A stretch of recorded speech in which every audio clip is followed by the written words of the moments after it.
നമ്മുടെ രാജ്യം എന്തോ ഒരു വലിയ കാര്യത്തിന് വേണ്ടി തയ്യാറെടുത്തുകൊണ്ടിരിക്കുകയാണ് എന്നുള്ളത് ഇപ്പോൾ കൂടുതൽ വ്യക്തമാവുകയാണ്.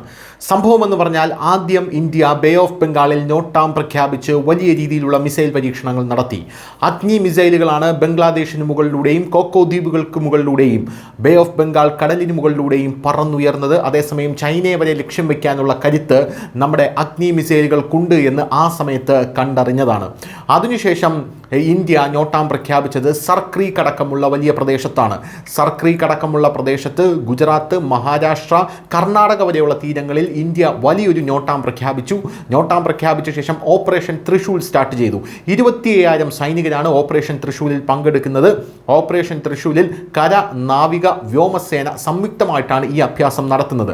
ഓപ്പറേഷൻ തൃശൂൽ തുടങ്ങിയ ആ സമയത്ത് തന്നെ പാകിസ്ഥാൻ്റെ വിമാനങ്ങൾ പറന്നുയരുന്ന കാഴ്ചയാണ്, അതായത് ഇന്ത്യൻ അതിർത്തിക്ക് മുന്നിൽ പറന്നുയർന്ന കാഴ്ചയാണ് നമുക്ക് കാണാനായിട്ട് സാധിച്ചത്. അതിനോടൊപ്പം തന്നെ മുംബൈ, ഡൽഹി അടക്കമുള്ള രാജ്യത്തിൻ്റെ മധ്യഭാഗത്തുള്ള വലിയ വലിയ നഗരങ്ങളിലും നോട്ടാം പ്രഖ്യാപിച്ച് ഇന്ത്യ വലിയ പ്രവർത്തനങ്ങൾ നടത്തുന്നു. ഇപ്പോൾ ലേറ്റസ്റ്റ് ആയിട്ട് ഇന്ത്യ നോട്ടാം പ്രഖ്യാപിച്ചിരിക്കുന്നത് വേറെ എവിടെയുമല്ല. India issues NOTAM for a major Indian air force exercise spanning the entire north eastern region bordering China, Bhutan, Myanmar and Bangladesh. North east, അതായത് വടക്ക് കിഴക്കൻ സംസ്ഥാനങ്ങളിൽ സമ്പൂർണ്ണമായി നോട്ടാം പ്രഖ്യാപിച്ചിരിക്കുകയാണ്. ഉറപ്പായിട്ടും ഇന്ത്യ യുദ്ധത്തിനുള്ള തയ്യാറെടുപ്പ് തന്നെയാണ് നമുക്ക് പറയേണ്ടി വരും. ഇപ്പുറത്ത് പാകിസ്ഥാൻ ഇന്ത്യ നോട്ടാം പ്രഖ്യാപിച്ച് ഓപ്പറേഷൻ തൃശൂൽ നടത്തുന്നു. താഴെ Indian ocean, bay of Bengal, അവിടെ നിന്നുള്ള അടി തടയാനായി ഇന്ത്യ നോട്ടാം പ്രഖ്യാപിച്ച് അവിടെ പരിശീലനം നടത്തുന്നു.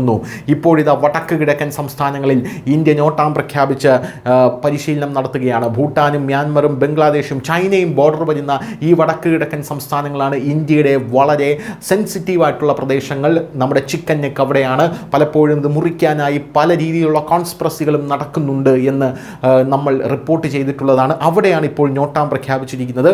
നവംബർ 6 മുതൽ 20 വരെയും ഡിസംബർ 4 മുതൽ 18 വരെയും ജനുവരി 1 മുതൽ 15 വരെയുമാണ് ഇവിടെ നമ്മൾ യഥാർത്ഥത്തിൽ അഭ്യാസങ്ങൾ നടത്താൻ പോകുന്നത് എന്നാണ് ഇപ്പോൾ നമുക്ക് ലഭിക്കുന്ന റിപ്പോർട്ടുകൾ. News desk, news India Malayalam.